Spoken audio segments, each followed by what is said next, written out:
எது இன்னைக்கு உண்டோ அது இன்னொருத்தந்து ஏன் தெரியுமா சொன்னா, வாழ்க்கையில தப்பிக்கிறதுக்கான முதல் வழி பைக் வாங்கிட்டு பல்லவன் பஸ்ஸுக்கு டயர் கீழே போனோம். பல பேர் அந்த டயர் கிட்ட போய் உத்து போய் கொஞ்சோண்டு உன் மூக்கு பக்கத்துல வச்சனா, சரி நான் கேக்குறேன், அவ்வளோ அழகான ஒரு பொண்ணு நீ தேடிட்ட, உலகத்திலே அழகது.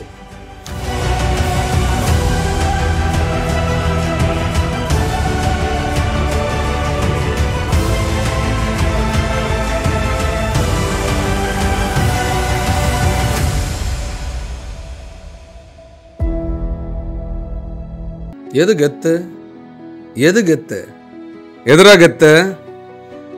பைக் வாங்கிட்டு அந்த ஆரஞ்சு கலர் பைக்ல ரெட் கலர் பைக்லயும் பறந்து பறந்து போறது கெத்தா?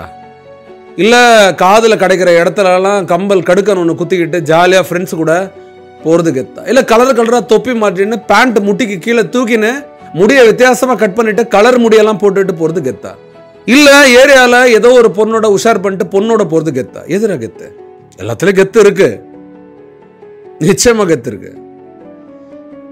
நல்லா முன்னேறி உன் காசுல நீ தில்லா ஒரு பைக் வாங்கிட்டு வீட்டில் இருக்குல்ல உன் பெத்த தாய், உன்னோட நைனா, உன் டாடி, அவரை பின்னாடி உட்கார வச்சுட்டு போறதுல ஒரு கெத்து இருக்குதான்.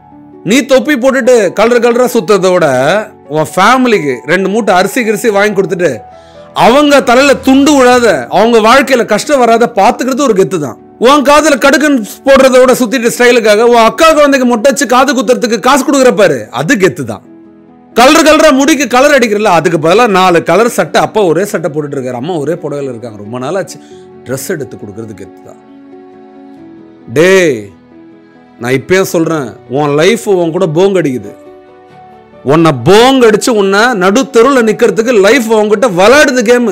இது லைஃபா நீன்றதை பார்த்துக்கோ. இது உனக்கும் லைஃபுக்கு இருக்கிற மேட்ச்மா, மேட்ச்.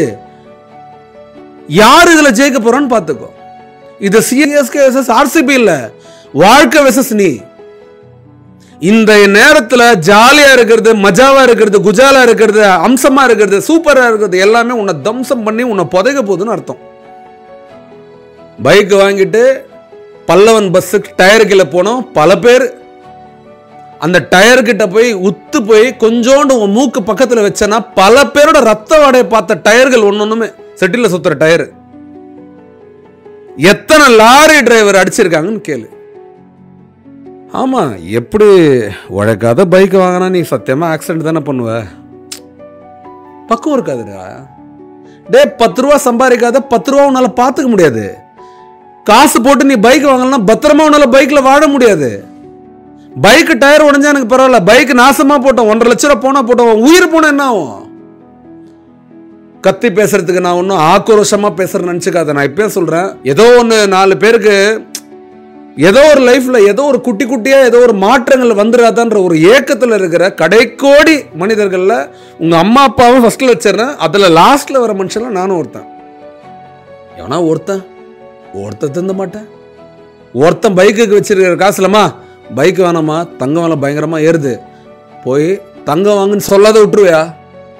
ஏன்னா ஒருத்தன் சொல்லுவியா, மா பைக்கு வச்சு இந்த காசை போய் கோல்டு வாங்கி இன்வெஸ்ட் பண்ணுமா, சேர்த்து வைமா, தங்கச்சி கல்யாணத்துக்கு, நாளைக்கு படிப்புக்கு, அப்பாவுக்கு உடம்பு சரியில்லாம், உடம்பு ஏதோ ஒரு பிரச்சனைக்கு நம்ம காசு தரலாமா? சோக்கு. நல்லா கேட்டுக்கோ, நீ பைக்கில் உட்காந்துட்டு போயிட்டு நாட்டு மக்களுக்காக போராட போறியா? சொல்லு.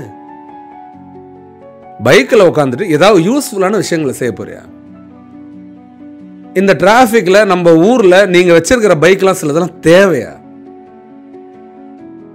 டேய் உங்ககிட்ட தான் நான் பேசிட்டு இருக்கேன், உடனே மாத்திருவே வீடியோவை. கொஞ்ச நேரத்துக்கு கேளு, வாழ்க்கையை உனக்கு சொல்லித்தரான்னு. உஷாரா போயிட்டு உன் வாழ்க்கையில தப்பிக்கிறதுக்கான முதல் வழி போய் படிச்சு ஒரு இடத்துல வேலைக்கு சேர்ந்த அனுபவத்தை பெற்று ஏதோ ஒன்று நீ பண்ணி லைஃப்ல உன் நிலைய நிக்கவி. உன் படிப்புக்கு கடன் கேட்கலாம், பரவாயில்ல. சோத்துக்கு சாப்பாடுக்கு ஹெல்ப்புக்கு வீட்டில் கடன் கேட்கலாம். நாளைக்கு உன் கல்யாணத்துக்கு கடன் கேட்கலாம். ஆனா நீ கல்யாணம் பண்ணிட்டோன்னு ஒய்ஃபை கூட்டு வருப்பார் வீட்டுக்கு, அதோட வயிற்றுக்கும் சேர்த்து கடன் எங்கேயோ வாங்க வச்சிட்ட அப்படின்னா உன்னோட துப்பு கெட்டவன், சாரி வெக்கம் கெட்டவன், சாரிடா மனுஷடா மானம் கெட்டவன் யாருமே இல்லை. உனக்கு மானம் ஈனம் சூடு சொரணம் இருந்துச்சுன்னா இந்த நிமிஷம் உங்கள் அப்பா அம்மா கிட்டேருந்து இவ்வளோ காசு நம்ம வாங்கிட்ட வேஸ்ட் ஆயிடுச்சு, 1008 கஷ்டத்தில் இருக்காங்க. என் வாழ்க்கையை நான் பார்க்குறேன்.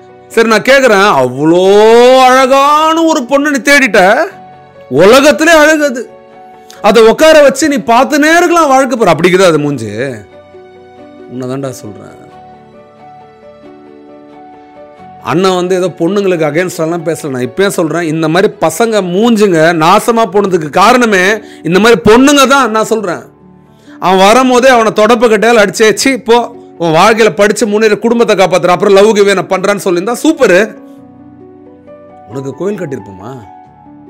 அவனே ஒரு ஒரு ஒன்றுமே இல்லாத படிக்கிறான், அப்போ தான் கஷ்டப்பட்டு படிப்புக்கு சேர்க்குறாங்க. அவனுக்கு வாங்கி கொடுத்த ஃபோனில் உன் வாழ்க்கையை அவன் வாழ்க்கையை டிஸ்கஸ் பண்ணுறதுக்கே போச்சுன்னா அவன் வாழ்க்கை எப்படி அவன் முன்னேறுவான்? நான் இன்றைக்கே சொல்கிறேன், இன்றைக்கி உண்டு இன்னொருத்தந்து சொல்கிறாங்களா பழமும் இல்லை. எது இன்றைக்கி உண்டோ அது இன்னொருத்தந்து ஏன் தெரியுமா சொன்னால், நம்மள மாதிரி ஆட்களை நம்பி தான். ஏன்னா நம்ம கூட ரொம்ப நாளைக்கெல்லாம் ஒரு பொண்ணால் வாழ முடியாது. ஏன்னா உன்னோட நீ வாழ்றது பெரிய சாதனை. இன்னொரு உயிரை எப்படி நீ காப்பாற்ற போற? ஒரு இடம் நான் உன்னை மட்டம் தட்டுன்னு தேசம் நினச்சிக்காதரா. டே ஆனண்டா, வாழ்க்கையில் சாதிரா முடிடா, உள்ளவாடா, ஒரு நிலையவாடா. இப்போ ஒரு மாறிடா. இது ஒரு எப்படி நான் பைத்தியம் பிடிச்ச பட்டாம்பூச்சி உனக்குள்ளே இருந்தால் எப்படி இருக்கும் அப்படி இருக்கும்டா ஏஜ். இது கரெக்டாக சொல்கிறான். பைத்தியம் பிடிச்ச பட்டாம்பூச்சி என்ன பண்ணும், எங்கே போகுதுன்னே தெரியாது, குச்சினே இருக்கும். அந்த பைத்தியம் பிடிச்ச பட்டாம்பூச்சி போய் இன்னொரு பைத்தியத்தோடு சேர்ந்துருச்சுன்னா வாழ்க்கையே முடிஞ்சிடும். அறிவாளி பொண்ணுங்க என்ன பண்ண, போடா போய் உருப்படுற வழியை படுற ஃப்ரெண்ட்ஸான்னு சொல்லிட்டு அந்த பையனை வாழ வைக்க இதுவும் வாழும். 3 வருஷம் காலேஜில் நான் உன்னை 100%லாம் படிக்க சொல்ல, ஒரு 35-40% படித்து ஒரு வேலையை வாங்கி வாழ்க்கையில் முன்னேறி வாழ்க்கையில் வந்து உன் காசில் ஒரு பைக்கை வாங்கி அதில் மம்மி டாடி உட்கார வைடா ராஜா. ஒரு மோதிரமோ தங்கமோ வாங்கி கொடுத்து மம்மி டாடிக்கு கொடுறா என் ராஜா. ஐபோன்லாம் வேணாம், ஒரு சின்ன ஃபோன் அம்மாக்கு அப்பாக்கு. யாரோ பெத்த பிள்ளைக்கு நீதான் என்னவோ அதை வளர்த்து எடுத்த மாதிரி அவ்வளோ கொஞ்சிற உன்னை இந்த உடம்பு இன்னைக்கு நடக்குதுன்னா தரையில் அதுக்கு காரணம் அந்த அம்மாவும் அப்பாவும் தான்றதை மறந்து நன்றி கட்டத்தனமா வாழ்ந்துட்டு இருக்கிற. ஒழுங்கா போய் பொழைக்கிற வழியை பாரு. யாருக்கா மேல கோவம் வருதா, என்னை திட்டு அடி என்ன வேணாலும் பண்ண. நான் இப்பயே சொல்றேன், கொஞ்ச நாளைக்கு அப்புறம் இன்னைக்கு வெறுக்கிறவன் எல்லாருக்கும் என்ன ஒரு நாள் பிடிக்கும். அண்ணன் இன்னைக்கு சொன்னார், நல்லது சொன்னார். உன் அண்ணனா பேசுறேன்டா, 3வது ஆளெல்லாம் பேசல, மனுஷனெல்லாம் பேசல. நீ என்ன எப்படி வேணாலும் எடுத்துக்க, உனக்கு எல்லா உரிமையும் இருக்கு. தேங்க்யூ.